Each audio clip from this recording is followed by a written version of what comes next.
Hello, welcome back to the Stay Fitness channel.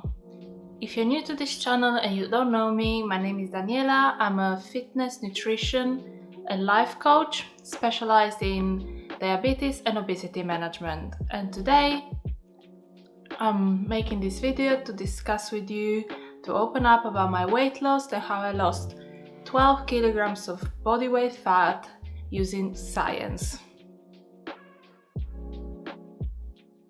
So I'm making this video because I thought it was time to let you in a little bit more about myself and about my journey through how as I say, I lost 12 kilograms of body weight fat and how I got there, what knowledge did I use, what method did I use. This video is not going to be too sciencey, it's more about my journey, but there'll be a lot more content about the topics we are going to discuss today. If you don't want to miss any future content, I really invite you to subscribe because there's going to be a lot of interesting stuff on weight loss and all about how it works, and just a lot of interesting stuff. So first of all, I wanted to say that as a fitness coach, my goal here is not to sell you any magic pill, any magical programs that is going somehow to make you achieve phenomenal weight loss in short period of time, but my goal is to educate everyone that comes on to this platform or onto my fitness programs, is to educate as many people as possible, because knowledge is power. So if you have the knowledge on how our body works, on why certain things happen, then you can make the best choices for yourself.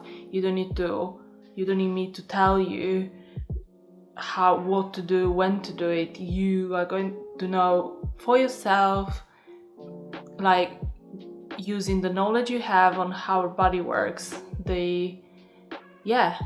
just how our body works on a physiological level, on a chemical level. Our body is like this beautiful balance of hormones, substances, muscles, brain, like it's all connected. And if you understand how it works, you can then understand weight loss. You can then understand how to lose weight, how to lose fat. Let's go back into history. So where it all started. Until 6 years ago, 5 years ago, something like that, I used to be the skinniest girl. Like everyone used to comment that they can like hug me twice around. You're so skinny, you're so tiny, how do you do it? And I was eating so much. I never even thought about reducing my calories. I never even thought about carbs, protein, none of that. I was just naturally extremely slender. And that's because my metabolism was so fast. I was burning through calories without having to do anything, basically. I was always quite active, I was dancing when I was a child, and figure skating. Then I used to go to the gym, but nothing like, I never followed a program or a diet or anything like that. And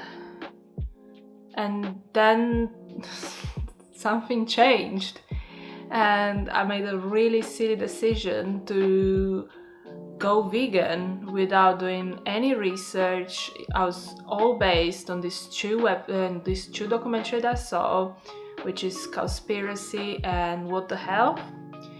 And as much as I tend to really not be against anything, like everyone has their own opinion, I'm not like anti anything, but documentaries like that are dangerous in terms of like they're emotionally charged. Often the facts are laid in a way that you don't really have time to understand them. They usually leave us really fast, and if you listen to be more careful, a lot of things to say like could or possibly, and that's not science. Science is there to be black and white. Science is there to be factual. It's not there to be emotional or opinionated. And if you listen to real scientists, they're going to lay out the data in a way that is like easy to understand, and then you can have your own opinion about it. It's not about telling you what to do or like. And when it comes to food, research is really difficult because there's a lot of elements tied to it. It's your lifestyle, you smoking, drinking, sleeping enough, stressing, working too much. So trying to pinpoint down single foods that are harmful or beneficial is not that easy. And another things about research is that if you, first of all, something you need to know is depending on who pays for the research, the results might be like manipulated to look a certain way. Because if I have an interest into proving something, you can find a way to prove it essentially.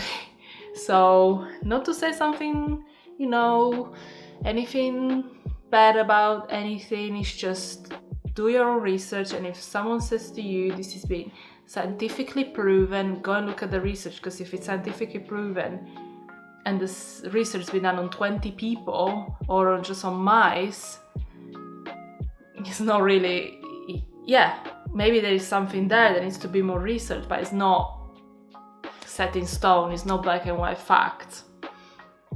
So all this to say that when you're making a decision about your health, about your diet, don't just follow one lead, don't just follow one person, one documentary, and make decision that could really impact your health, which is what I did. I just, one day from another, I was like, I'm vegan now. I eliminated all protein, so I eliminated all animal foods, and I didn't think, what am I actually eliminating? I'm eliminating all protein, because that's what essentially animal products and meat are, protein. And I didn't think, okay, I need to substitute that. So basically my diet became a hard carb diet. So my diet was basically pasta, bread and hummus, because I didn't know what else to eat. I just didn't know. And what happens when you eliminate protein? Protein is an absolutely essential macronutrient that is responsible for all tissue repair in our bodies, from like muscles to hair to skin, any repair you can possibly think in your body is thanks to protein. Protein also has a thermogenic effect when we eat it, which means it burns more calories than protein and than carbs and fat when we eat it. It promotes muscle growth. It prevents prevents losing muscle. It's so important, which I just didn't know. This is why I keep saying do your research. And substituting animal protein for beans is not a valid substitution, because beans don't have complete protein. Protein, in order to be complete, needs to have all the 9 essential amino acids, which beans don't have. It's as simple as it's like hard on science. Like, this is not my opinion or anyone's opinion. This is just how it works. We don't make protein ourselves. We need all the 9 essential amino acids, which happens when animals eat plants, which is why you hear like, oh, plants have protein. Plants have the essential amino acids spread around, each has one, and then animal eats that and it gets concentrated in the meat. This is why meat has complete protein, because it's been processed for us to eat, which is why it's such an amazing food. Like eggs, milk, meat, they just been made to be perfect nutrition for us. And so when you decide to eliminate that, you have to be really careful to substitute that with something valid. Like soy has complete protein, tempeh. I actually don't know any other complete sources. There's some research on ham, but it's still unknown if it's actually has all the 9 essential, or because something can have all the 9 essential, but they have to be strong enough, they have to be in enough quantities to make complete protein. So it's just hard, and it's just way easier to eat a piece of chicken. You just get everything in one, the B12, another thing, B12 is also available from the earth. What happens is animals eat grass, they also eat some of the earth. The B12 gets processed, put inside the piece of meat, available to you easy. You process it amazingly. And so yeah, another thing that you can't get from plants, which again, there's algae, but it's still very unknown if getting your omega-3s from algae is actually good enough as omega-3 from fish oil. So, and omega-3, our brains are made from omega-3, so it's not something that you want to like just take lightly and see, okay, let's see if it works. So what happened to me when I started this high carb diet? When you eat carbs, your body releases insulin, which is the hormone that then opens the door to the bloodstream to process carbs and then gets stored into muscle, liver, and excess fat when there is too much of it. So what happens when you eat loads of it is that your insulin is always just there pumping and loses efficiency, essentially, the easiest way to put it. And when all these carbs are essentially don't have anywhere to go, they get stored into visceral fat. So I'm not going to discuss too much what insulin resistance is, what visceral fat is, because I'm going to be breaking down all these arguments, all these topics into further videos. So make sure to subscribe, because we're going to be talking a lot about this for you to really understand what it is. It's not something that you can just put in one video, because it's too much. It would be a super long video and I would totally lose your attention. But yeah, essentially I started accumulating lots of fat on my stomach, which you can see from my pictures. I wasn't that big or that overweight, it was just this, I was constantly gaining weight on my stomach. And something I'm gonna share with you is the research on visceral fat is scary. It's like the driving force of most scary disease that you can think of, from cancer, diabetes, Alzheimer. Like, you do not want to have visceral fat. A little bit of it is normal, but high levels are extremely dangerous. So I was really playing with fire. Like, if I continue like that, it would have been really bad for my health. So essentially, yeah, I gained 15 kilograms really fast. And yeah, it was horrible. Like, my self-esteem just plunged. Like, I was feeling so bad about myself. Like, always been this slender person, like size 6 to 8 UK, to being 12 plus. None of my clothing fit me anymore. I had to give everything away because I didn't even want to look at them. And the weight just kept going on. Like, even when I tried to cut out food, like eat less and all that, it just kept accumulating. So in that period of time, I met my partner, which he tried to hammer in my brain that I'm eating too much carbs, you have to stop with that, being vegan is not good. And it took me a while, but then I eventually said, okay, I'm gonna start eating meat again.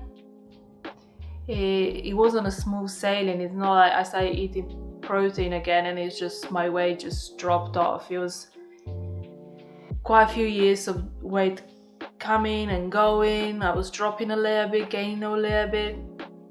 But it's mostly because I still, even though I was doing lots of research, I still didn't have that knowledge of like really how everything works. And so yeah, now I'm happy that I can share the knowledge with you on how to actually lose all this fat and keep it away and using your hormones to help you rather than be against you. Yeah, fixing insulin resistance is not easy, but it's totally possible. You just need the right tools. So what happened to me then, after this yo-yoing, like I was gaining some weight, losing some weight, I really decided, okay, I'm gonna make this my priority, because of course I was like starting to be a personal trainer, start training other people. So it's always like I put other things first. Yeah, last year, lockdown, I couldn't really work much. I was like, okay, this is now 100% my priority. And in like 6 months time, I lost additional 10 kilograms. And now finally my metabolism seems to be working well. My insulin sensitivity seems to be doing really well. But there are a lot of things I've learned, like a lot of big things, like that calorie deficit doesn't necessarily work. It's not just about calories. Is there's a lot of elements, a lot of hormones, and this is all things that I'm going to discuss with you. A lot of answer to questions that you might have, a lot of questions that you didn't know you should have. So yeah, stay tuned because there's a lot coming. So yeah, I'm really excited actually, because I have all this knowledge that I've been wanting to put out in the world for a really long time. I've been studying this for 2 years now, and I'm finally now ready to share it with you, and hopefully I can help as many people as possible, and so you don't have to feel like hopeless, because actually a lot of things are, it's just, you'll see so much. A lot of things are not even your fault, because it's literally your own body is against you. So it's, as I say, working with your hormones, that's what is going to be the game changer for you. Game Changer, another documentary that I don't particularly like. This is it for this video. This video wasn't meant to like lay a lot of scientific facts on you or anything like that. It was just my story of how I got affected by a hard-cut diet that I didn't research, and I wanted to also let you know what's gonna be happening on this channel from now on, which is going to be arguments like insulin sensitivity, hormones, metabolism, how to improve. There's going to be recipes, workout, all around metabolic health essentially. Another thing is, like, of course, I'm going to be letting you know a little bit more about Stay Fitness, how if you subscribe to Stay Fitness, I'm going to personally coach you in, sharing my knowledge, coaching you one-to-one so you can reach your fitness goals. And of course, we're going to be I'm going to evaluate your situation. I'm gonna make a workout plan, nutrition plan. It's gonna be designed for you. So if you want any more information, I'll leave you the link in the description below to the Stay Fitness website, where you can find out more about Stay Fitness.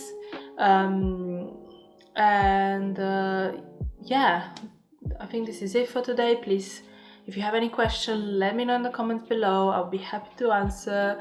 And remember, there's going to be another video coming up this week. So again, make sure to subscribe, like, share this video, and thank you for watching, and I'll see you next time.